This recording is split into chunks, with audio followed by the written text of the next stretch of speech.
It all began because I possessed some sort of uncanny urge to alter my mind out of realism. I didn't want to take drugs for mere recreation purposes. I did not feel the need to take drugs because I didn't want to remember who I was and to forget my everyday life. I felt as if as long I knew who I was, where I stood as a human on this earth, and if I was aware of my surroundings while I was on a drug, I could tap into the vast sea of mind-altering substances. This description, in my opinion, fits marijuana, mushrooms, acid, and what I initially thought salvia. Being heavily experienced with marijuana and mushrooms, and knowing myself to have a relatively high tolerance level in my past drug history, I had always felt the need to step it up a notch. I wanted to experience my everyday world differently, and having a number of trips under my belt, thought salvia would be a walk in the park. However, never have I ever thought anything so powerful could come from a legal herb, and never did I think I would embark on a 15-minute psychologically catastrophic ride on salvia. While taking salvia the first couple of times on my vacation to LA, it seemed I was the only one of 4 friends who wasn't feeling any profound effect.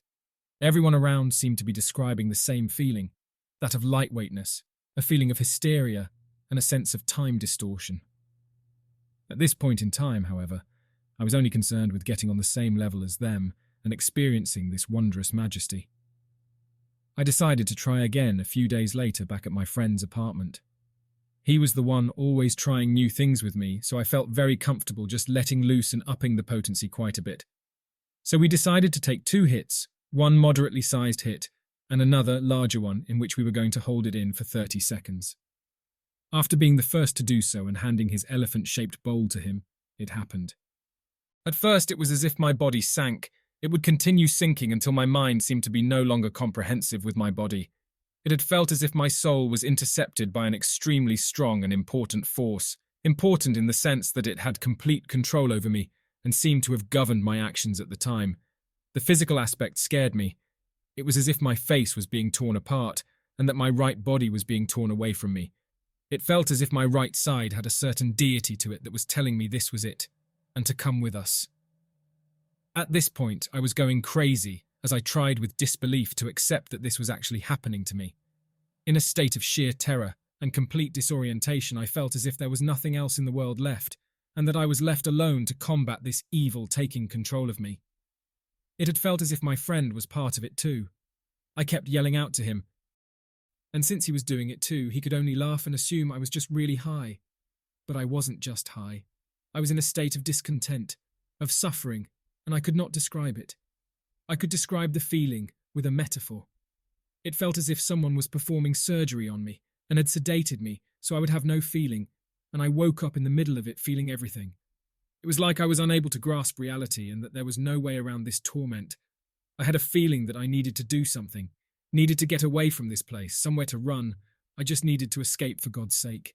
My whole right side went numb, and it felt as if the strong force was tricking me into a hellish game of torture where I had to fend for myself to get out of this state of misery.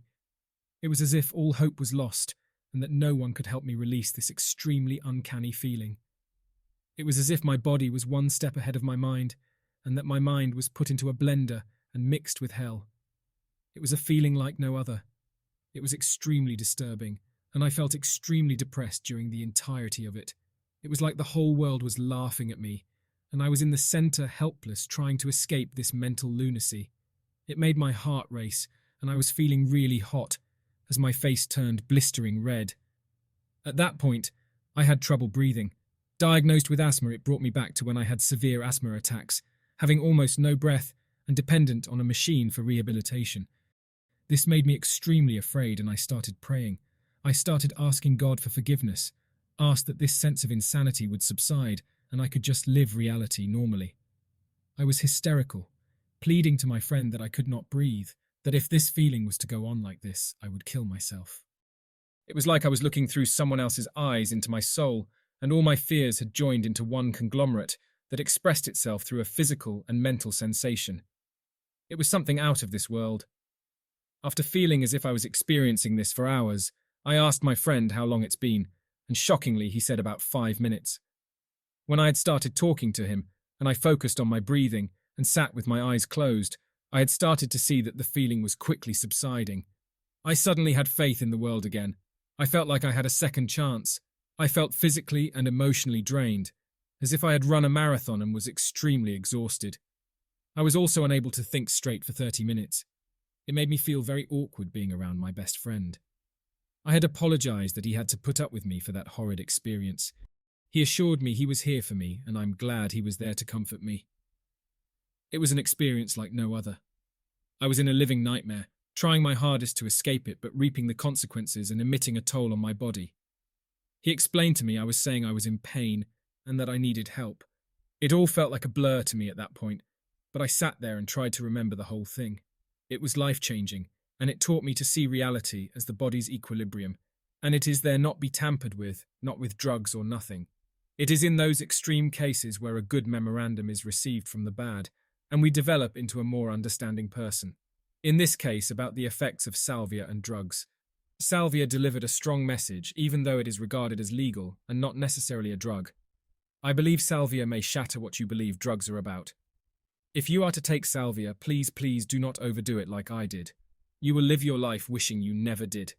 It is not for the faint of heart, and that's from someone who has experience in taking drugs. Do not tamper with it.